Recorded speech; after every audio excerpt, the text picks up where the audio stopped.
Hey guys, this is Dr. Hub. In case you haven't subscribed, please do subscribe. This is a concise, well-crafted summary and it highlights only the important keywords. Postural reflexes. So under this, let's look at the stretch reflex. So here the stretch reflex is a fundamental to the postural control. It's fundamental. So there is something known as a writing reflex.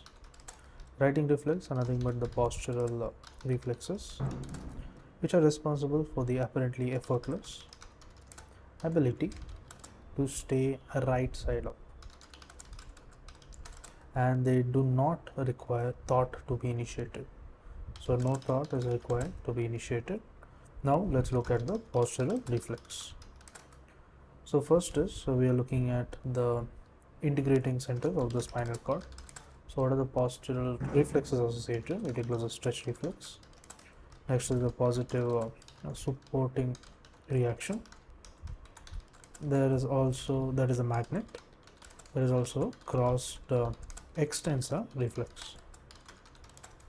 Then looking at the medulla integrating center, there will be a tonic labyrinth reflex,